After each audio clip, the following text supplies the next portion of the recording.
Po yung Kami mismong ang- nakatira sa loob ng bahay na nasunog kami po. dalawa ng anak ko, bunsong anak ko.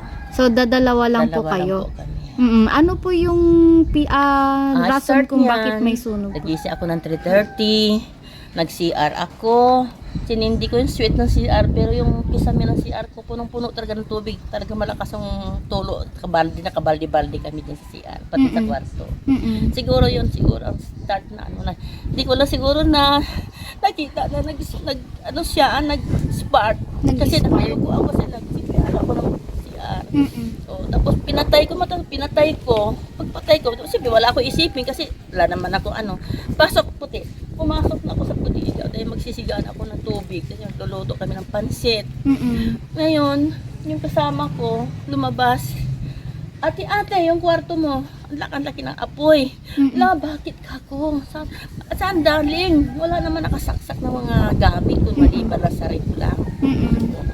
Wala na ako magawa. Tumakbo na ako, hinila ko na yung anak kong bunso kasi may hika siya. Yun na yung sinib ko. Wala na ako sinib kahit na ano. Yung dalawang cellphone niya, yun lang. Yan na lang. Pero may po yung mga gamit po dun sa wala loob kami na siya. mga natira po na mahahalagang gamit naman po. Gasol, rape, tapos TV. Yun lang. Mga papeles Mga po. Ayun lang, mga papel ko. Mga ID ko, mga ano. Wala. Nasunog din po Sunog lahat ng Wala yun. kami naisip kahit na ano. Pero anong oras po kayo tumawag para respondahin po ito ng BFP po? Tumawag si Makoy ng siguro kasi mga alas 4 na yun. Oo, 4 na. Tapos mabilis naman po na dumating yung BFP hindi po. ko na napansin. Hindi mo na Oo, kasi napansin. bakit may usok pa? Mm-mm. Nandun na ako sa likod, kinuha ko na yung mga alaga kong aso na 4. Mm. Yun na sinave ko na lang. Yung mga aso na lang din po. Yung isa pinakawalan ko. Talaga nag-start. Nakita ko yung apoy dito sa labas. Tapos kababa siya.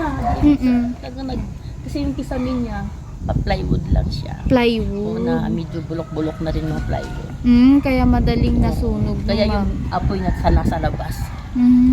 So galing sa mismong sa kwarto mo or sa tabi lang ng kwarto dito? Ay kasi yung banyo, banyo na yan. Sa Opo. loob ng kwarto, yun So doon mismo ng... Pero ano pong sabi ng BFP nung ma'am, natapos na naapula ito? Mayroon akong narinig kanina na head ng bombero na may pupunta daw dito si Mayora Mama. At bibigay ba ng Nakausap po ba ninyo yung sa BFP? Kung... Siya na nagsabi sa akin kanina. Yun lang. Ako wala. So, bilang panghuli ma'am, ano pa rin po yung gusto ninyong sabihin Tulong. or paalala? Sige. Tulong na lang po kahit na pang-start ng upa ng bahay, pambili ng wala kami nakuha kahit isa. Ito lang nasib namin tsaka yung 4 na aso. Pero ito ma'am, sarili ninyong bahay. Ang may-ari nito mga lauto. Lauto. Nangungupahan na ako dito. Nangungupahan. Kasi dito yung trabaho ko sa loob. Gumagawa kami ng pansit. Pero alam na ng may-ari. Opo, lahat na alam na nila. Ano naman po sinabi ng may-ari po?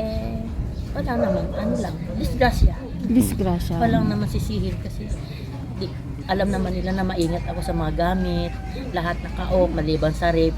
Yun, talaga. Ako din, nagulat din ako. Tanong ko na lang, bakit nangyari? Wala naman nakasaksak na, binunot ko na lahat. Isa lang naman ventilador na ginamit ko kanina. Binunot ko din bago ako bumangon. Nagising kasi ako na alas 3:30, alas 4, mapoy na sa malaki na